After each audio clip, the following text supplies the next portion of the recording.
Eu quero tratar com vocês alguns pontos importantes e que no decorrer da mensagem falarei sobre 4 elementos importantes que Elias precisou colocar no altar,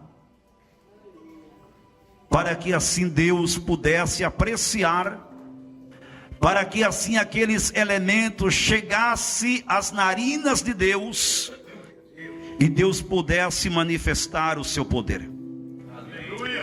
Quando nós olhamos para a história de Israel, eu já falei isso um outro dia, Israel sempre teve um mundo conturbado. Um tempo em que Deus se manifestava e dava vitória ao povo, porque Deus via pureza, santidade, compromisso. Deus via no povo a adoração, e Deus se manifestava para dar vitória ao seu povo. Mas também há diversos tempos em que Deus não se manifestou para dar vitória ao seu povo, porque o seu povo vivia um tempo de iniquidade, um tempo em que o povo havia esquecido a sua bondade, a sua graça, a sua misericórdia, a sua generosidade. Enfim, o povo havia se desviado. E quando nós olhamos exatamente para os princípios, após a divisão do Reino Unido, a Bíblia cita um nome chamado Jeroboão. Eu não sei se vocês já observaram, quando você vai ler o livro dos reis e também o livro de Samuel, a Bíblia vai dizer: e este seguiu o pecado de Jeroboão. Então há muitas referências. Por exemplo, o rei A, o rei B, o rei tal, este fizeram o que era mal aos olhos do Senhor, porque seguiram os pecados de Jeroboão. Então veja bem, mas que na verdade, quem era este homem Jeroboão 1? Este homem, meus irmãos, ele aparece na divisão do reino. Nós sabemos que Roboão, filho de Salomão, ele assume o reino sul, a saber, aleluia, a tribo de Benjamim e de Judá, e Jeroboão, ele fica com as 10 tribos de Israel, que seria posteriormente a sua capital chamada Samaria. E então o reino é dividido. E quando Jeroboão ele assume o reino, ele começa a lembrar de Jerusalém. Jerusalém nesta época era um lugar central de adoração. Jerusalém tinha o culto de adoração. Jerusalém tinha o templo do sacrifício. Jerusalém tinha o lugar onde as pessoas de todas as cidades faziam a sua romaria e ia até Jerusalém para prestar culto a Deus, para prestar ao Senhor a sua adoração, a sua devoção. E uma vez que o reino é dividido, Jerusalém se separa do reino norte. Então Jeroboão ele usa uma estratégia. Ele diz: bem, eu tenho a nação de Israel comigo, eu sou chefe da nação, então eu posso a qualquer momento perder este povo. Este povo ele pode se revoltar contra mim. Este povo eles vão ter as memórias da adoração, a memória boa do culto, a memória boa daquilo que Deus fez por eles. Então eu preciso criar algumas estratégias. Então a Bíblia diz que ele fez 2 bezerros de ouro. Um ele colocou em Betel, o outro bezerro ele colocou em Dan, nas cidades mais estratégicas. E a Bíblia diz que ele, colocando este bezerro de ouro, ele instituiu uma alternativa de adoração. E eu quero no começo desta mensagem já chamar a sua atenção. Cuidado com as alternativas, com as liturgias que dizem que são cultos. Porque nem todas as liturgias que dizem serem culto a Deus são aceitas. Nem todas as liturgias de prestação de culto ao Senhor é louvável. Então Jeroboão, ele cria a alternativa. Não bastasse apenas isso, ele pensa consigo: então eu preciso levantar sacerdote. E vocês sabem muito bem que os sacerdotes deveriam vir da tribo de Levi. Então eles disseram consigo mesmo: então eu vou levantar sacerdote sem que seja da linhagem que Deus escolheu. Então ele vai e cria uma segunda alternativa. Ele levanta sacerdote sem a vontade de Deus. Então essas alternativas que Jeroboão criou em Israel deu sequência e influenciou outros reis que vieram. Quantos percebem, digam glória a Deus. É por isso, como eu já disse aos irmãos, que sempre está escrito: e este seguiu os pecados de Jeroboão. Partindo disso, o capítulo em que ora acabamos de ler fala de um rei chamado Acabe. Se você for ler nos seus versos, no seu capítulo de número 15, mais adiante, lá para os versos, queridos e amados irmãos, lá para os versos de número 19 adiante, a Bíblia vai dizer, do verso 29 também adiante, a Bíblia diz, queridos e amados irmãos, que este fizera mal aos olhos do Senhor, mais do que outros reis. Notem bem para você entender a palavra. Qual o Deus que Jeroboão colocou bezerros de ouro? Mas ainda o culto não estava instituído legalmente. As pessoas olhavam para o bezerro de ouro e tinha aquele bezerro de ouro como se fosse um Deus, mas ainda legalmente, oficialmente não havia instituído o culto. Quando Acabe assume, a Bíblia diz que ele começa a olhar para as terras vizinhas. O escritor do livro A História dos Hebreus, muito conhecido como Flávio Joséfo, ele vai dizer que Acabe, ele começa a olhar para uma outra civilização. Ele começa a olhar para as terras de Tiro e de Sidom, um reino vizinho, Tiro e Sidom. O nome deste rei se chamava Etebaal. Então ele começa a olhar para o reino vizinho, e neste reino vizinho ele encontra uma moça, ele encontra uma mulher. O nome desta mulher se chama Jezabel. Então ele começa a olhar para Jezabel e começa a gostar dela. Ela era uma moça das terras das Fenícias, das terras de Tiro e de Sidom, ou seja, não era a mesma sua linhagem. O seu pai era um dos mais idólatras. Para vocês terem uma ideia, o pai de Jezabel se chamava Etebaal. Ele construiu templos a Baal. Ele havia construído templo a uma deusa chamada Azera. O seu país era um país idólatra. Ele não tinha a mesma linhagem de Abraão, de Isaac e de Jacó. Ele não tinha a mesma linhagem de Israel. Mas agora Acabe está no reino de Israel e está entrando no caminho errado, porque ele está buscando uma mulher que não adora a Deus.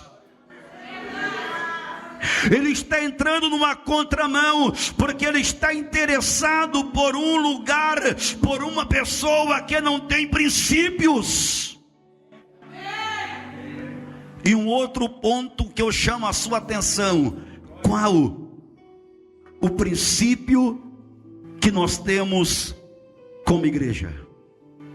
Eu vou mais além. Quais os valores que você tem, que você não pode negociar com o mundo?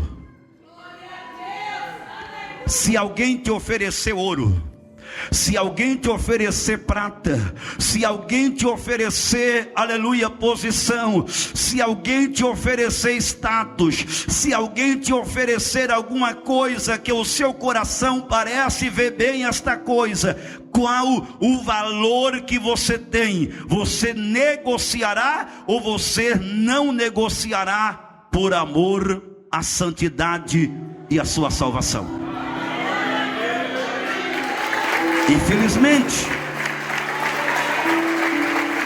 Infelizmente há muitos cristãos que estão negociando os seus valores por preço de nada, que estão negociando a sua ética moral por coisas banais. Quando eu aponto o dedo para falar mal de um irmão, para julgar o irmão, para condenar alguém, quando eu aponto o dedo para dizer que alguém é inferior a mim, e que eu tenho posição, na posição que eu estou, eu posso fazer bem o que quero e desfazer bem o que eu quero. Quando eu abro a minha boca e eu uso palavras torpes, quando eu abro a minha boca e eu uso palavras pejorativas, quando eu abro a minha boca e eu uso palavra de juízo, eu estou vendendo ou estou negociando os meus valores éticos e morais.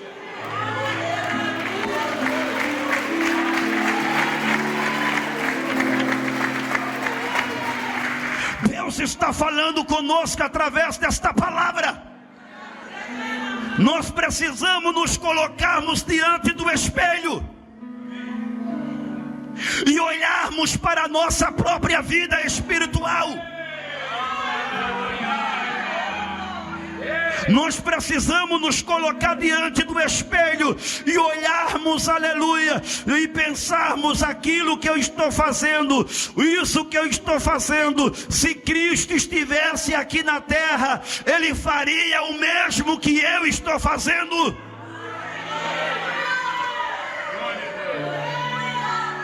E tirarmos as nossas conclusões.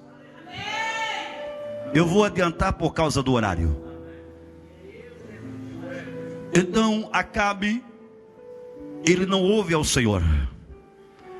Ele busca Jezabel, casa com ela, e sabe o que acontece? Ela traz consigo todas as suas tradições. Jezabel, ela diz assim para Acabe: olha, eu preciso trazer o culto. Sabe o que acontece? Ela casa com Acabe, ela traz todos os seus costumes pagãos para Israel. Eu não sei se você já leu, a Bíblia diz que eles construíram um templo para Baal. Não bastasse isso, construíram um templo para a deusa Azera. E não bastasse isso, começou a perseguir os profetas e matar. E não bastasse isso,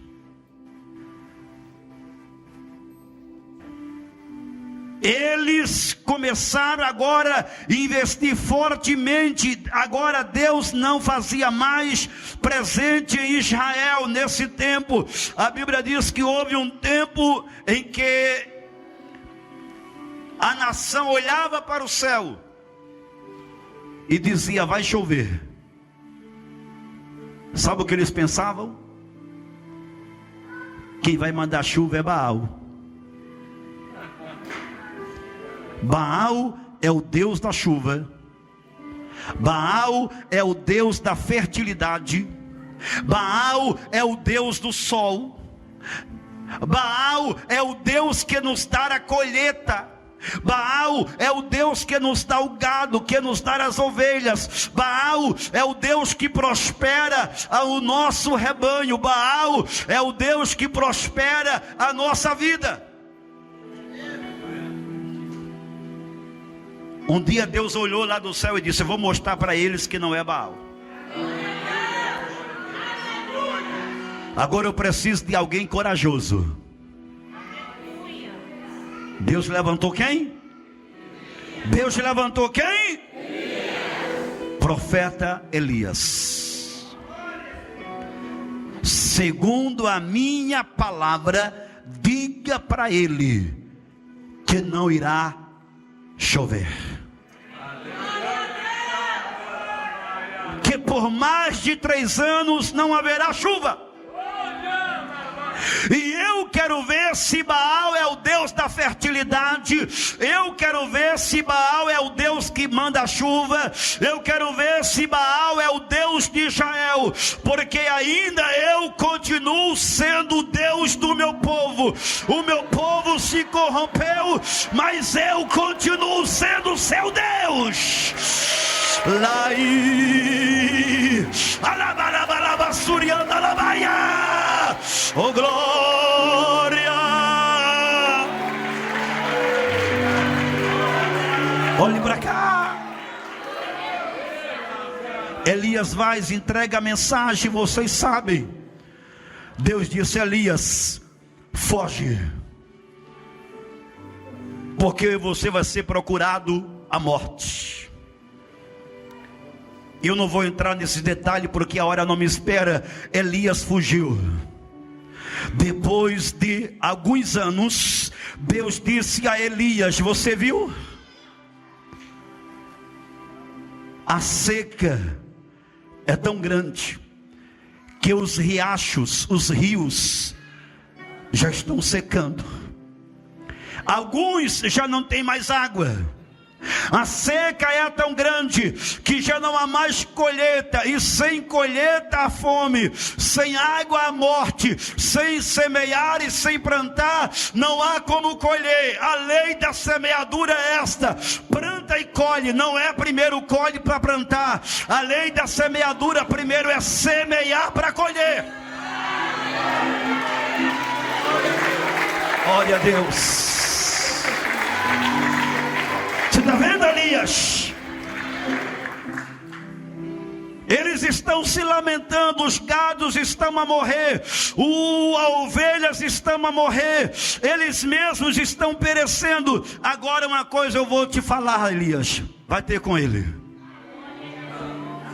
Porque eles entenderam que Baal não é Deus, eu continuo no controle. Há pessoas aqui nesta noite, aliás nesta manhã, me diz o Espírito de Deus, que você já pensou que Deus perdeu o controle. Deus não perdeu e não perderá o controle da tua história, da história da tua casa, da história da tua família, da história do teu ministério. Alamaia, Surian, Alamaia.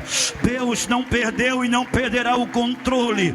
A Bíblia diz que Elias vai ter agora com Acabe. Diz a Bíblia Sagrada que quando Acabe avista Elias, ele disse: és tu o perturbador de Israel? Ele disse: não, eu não sou o perturbador de Israel. Aleluia, eu vim aqui para te trazer trazer uma mensagem do Senhor. Aleluia, aleluia. Eu estou aqui para provar que Israel, aleluia, ainda está no controle de Deus, aleluia. E a Bíblia Sagrada diz, queridos e amados irmãos, que a proposta é lançada. Pregador, qual é a proposta que é lançada? O Deus que responder com fogo, porque na Bíblia o fogo é o primeiro sinal da aprovação de Deus. Em Atos dos Apóstolos capítulo 2, diz a Bíblia que o Espírito Santo desceu e via-se línguas repartidas como que de fogo. Aleluia. Em 2 Crônicas, queridos e amados irmãos, no capítulo 12, quando Salomão entrou no templo, a Bíblia diz que a glória, a Shekinah de Deus encheu, e toda a casa foram cheia do fogo, e aquele que estava fora não podia entrar nem podia sair. O fogo é o sinal da aprovação de Deus. Levante a mão, que aonde há fogo, a presença. Libaraia suriana labassuriana labaia. Glória a Deus.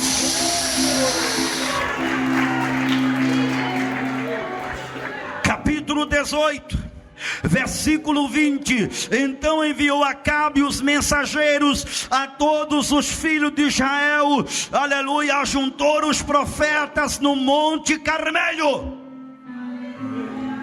É neste lugar, chamado Monte Carmelo, que Deus vai provar que Ele é um Deus que responde com fogo.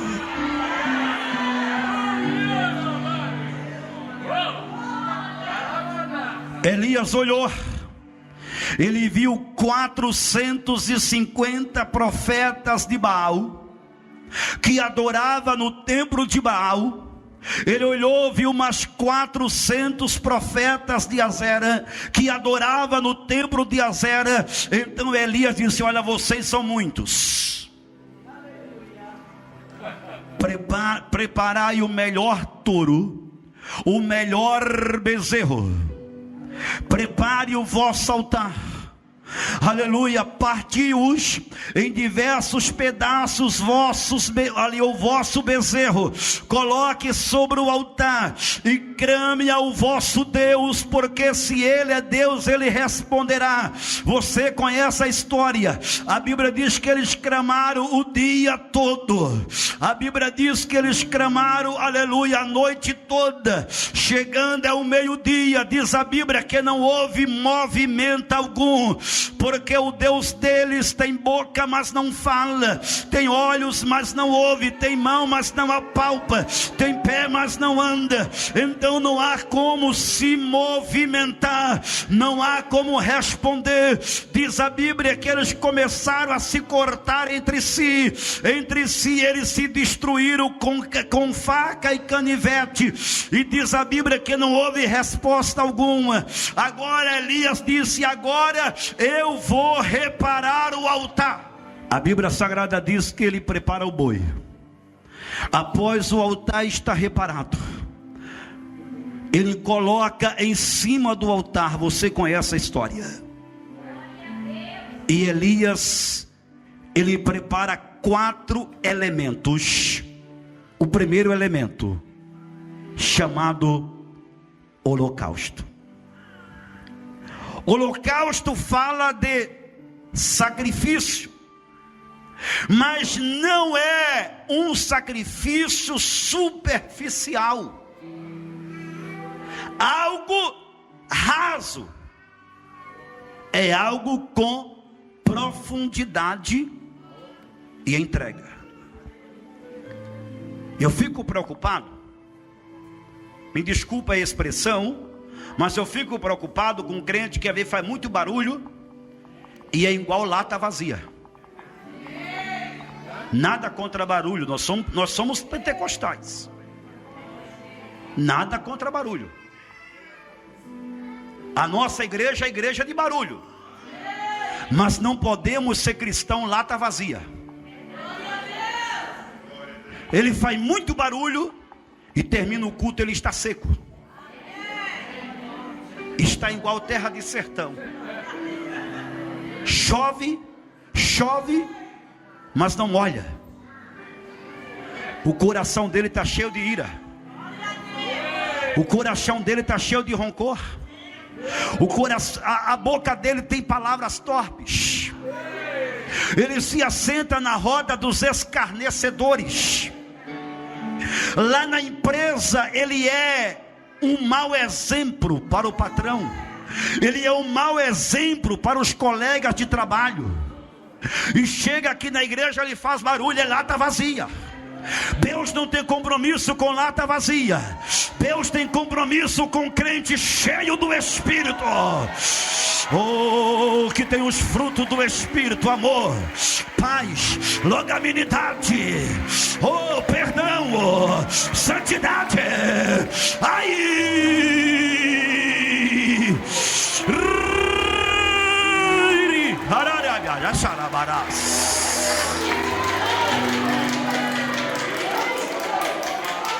então notem bem, holocausto fala de sacrifício, mas não é um sacrifício raso, superficial.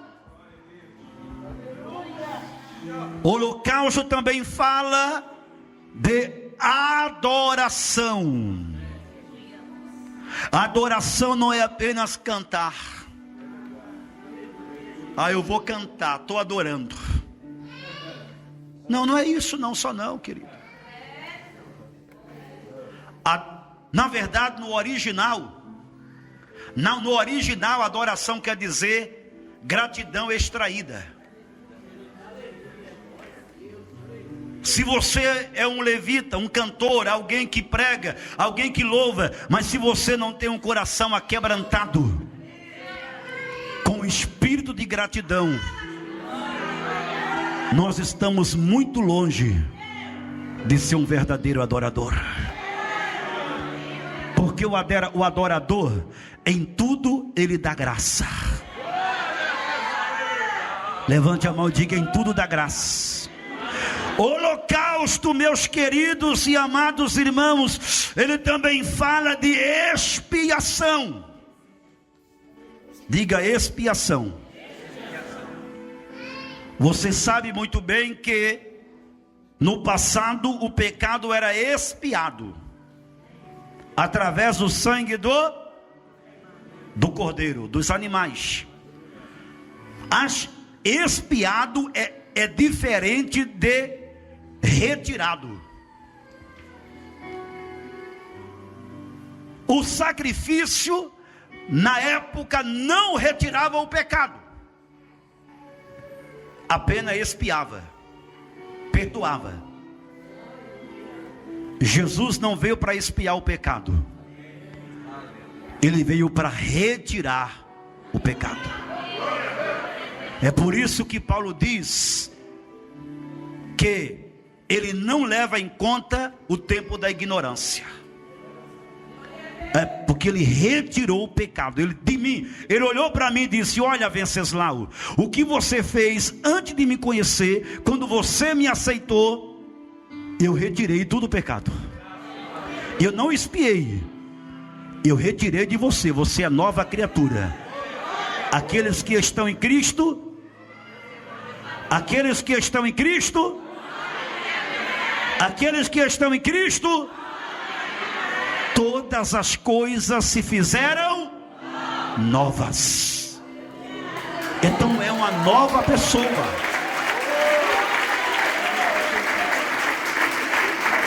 Vamos lá.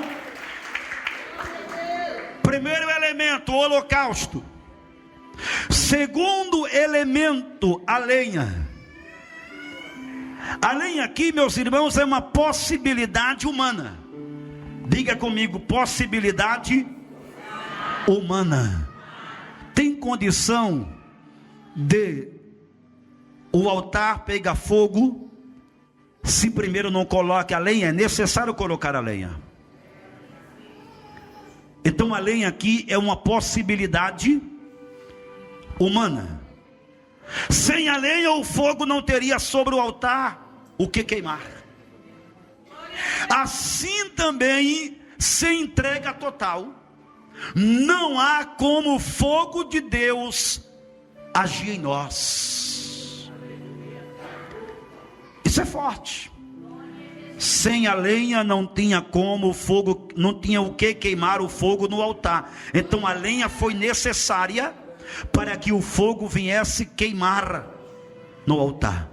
Da mesma forma, aleluia, sem a verdadeira adoração, não há como o fogo de Deus queimar em nós. Terceiro, estou encerrando já. Terceiro elemento, a pedra. A pedra aqui é muito forte, porque a pedra representa, dentro desse contexto, a nação de Israel. Ele tomou 12 pedras. É como que ele dizia: Deus nunca esqueceu o seu povo modelo. O seu povo esqueceu dele, mas Deus não esqueceu do seu povo. O seu povo se afastou dele, mas Deus está trazendo o seu povo de volta. E por último, queridos e amados irmãos, a água. E a água aqui é interessante porque é algo ilógico. A água serve para quê? Para apagar fogo. Mas por que é que, aleluia, Elias coloca água? Porque parece ilógico. Ou seja, Elias está dizendo: vou provar para vocês que mesmo dentro da impossibilidade ou fora da lógica, o meu Deus vai mandar fogo, aleluia, e vai consumir o holocausto.